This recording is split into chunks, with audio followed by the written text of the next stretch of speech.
അതാ ഞാൻ ചോദിച്ചത്, എന്താ വീട്ടിലുള്ള സംഗതികളൊക്കെ? അവിടെ അങ്ങനെയൊന്നും ഇല്ലല്ലോ. നമ്മളെ വീട്ടില അല്ല, അതേപോലെ ആങ്ങളന്മാരുള്ള വീടാതെ എന്തെങ്കിലും ഒന്നും ഉണ്ടാവേ? ഒന്നുമില്ല. അല്ല, അവിടെ ഇല്ല. നീ എന്തെങ്കിലും ഉണ്ടാക്കണോ? ഭഗവാനെ കാത്തോളണേ, എല്ലാരെയും കാത്തോളണേ. എല്ലാരും കാത്തോളണേ. വേറെ എന്താ പിന്നെ? വേറെ വിശേഷങ്ങള്? വേറെ ഒരു വിശേഷം പറയാനുണ്ട്. എന്താ? അതേ, അല്ലെങ്കിൽ നിങ്ങളോട് പറഞ്ഞാൽ ശരിയാവില്ല. അങ്ങനെ പറയാൻ പറ്റിയൊരു വിശേഷമല്ല. അല്ലപ്പ ഞാൻ ഒറ്റയ്ക്കല്ലുള്ളൂ, നമ്മള് തമ്മിൽ എന്തൊക്കെ പറയണു? അങ്ങനെയാണ് ഞാൻ പറയാ. അതെ ശരിട്ടാ, ഈ അന്യന്റെ രഹസ്യങ്ങള് നമ്മളെടുത്ത് വന്ന് പറയുന്ന ചില ചെറ്റകൾ, അങ്ങനെയുള്ളവരെടുത്ത് നമ്മളെ രഹസ്യങ്ങൾ പറയാണ്ടൊക്കെ ഓരോ നാട്ടിൽ പാട്ടാക്കും. അങ്ങനെ ഉണ്ടോ?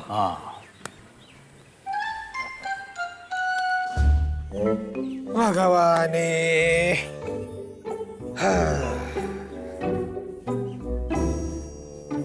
പിന്നെ എന്തൊക്കെയാ മൊയ്തോ വേറെ വിശേഷം? സുഖം തന്നെയല്ലേ? ഇപ്പൊ എനിക്കൊരു സുഖമൊക്കെ ഉണ്ട്.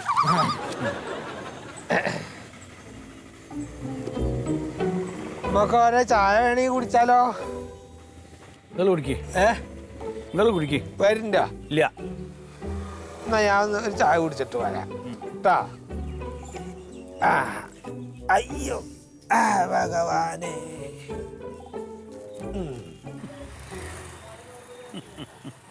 ഇന്ന്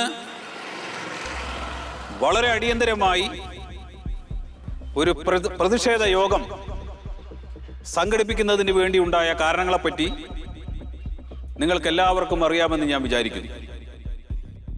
നമ്മുടെ പാർട്ടിയുടെ വളരെ പ്രമുഖനും ഊർജ്ജസ്വലനുമായ നേതാവിനെ മിസ്റ്റർ പ്യാരിജാതനെ രാത്രിയുടെ മറവിൽ എതിർ പാർട്ടിയിലുള്ള ഒരു കൂട്ടം ആളുകൾ തല്ലിച്ചതച്ചിരിക്കുകയാണ്. ഇതിനെല്ലാം പിന്നീട് നമ്മൾ കണക്ക് ചോദിക്കുന്നതായിരിക്കും, അതെല്ലാവരും മനസ്സിലാക്കണം. പ്യാരിജാതനെ പോലുള്ള പ്രവർത്തകരുടെ ഒരു രോമത്തിൽ തൊടണമെങ്കിൽ ഇനി നിങ്ങൾക്ക് എന്നെ പോലെയും ഉണ്ണിയെ പോലെയും രാഘവേട്ടനെ പോലെയും ഉള്ള പ്രവർത്തകരുടെ നെഞ്ചിൽ കയറി നിന്നേ കഴിയൂ എന്ന് ഞാനിവിടെ പറയുകയാണ്. സുഹൃത്തുക്കളെ, ഞാൻ ദീർഘിപ്പിക്കുന്നില്ല. അക്രമ രാഷ്ട്രീയത്തിനെതിരെയുള്ള പ്രതിഷേധ യോഗം ഇവിടെ ഔപചാരികമായി ഉദ്ഘാടനം ചെയ്തതായി ഞാൻ അറിയിക്കുന്നു.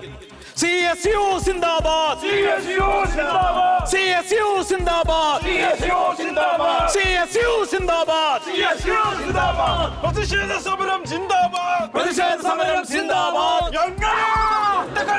ഞങ്ങളിൽ ഒന്നിനെ തൊട്ട് കളിച്ചാൽ, ഞങ്ങൾ ഒന്നിനെ തൊട്ട് കളിച്ചാൽ, ഞങ്ങളിൽ ഒന്നിനെ തൊട്ട് കളിച്ചാൽ അക്കളി ഇക്കളി തീക്കളിയാകും, അക്കളി ഇക്കളി തീക്കളിയാകും, അക്കളി ഇക്കളി തീക്കളിയാകും, അക്കളി ഇക്കളി തീക്കളിയാകും.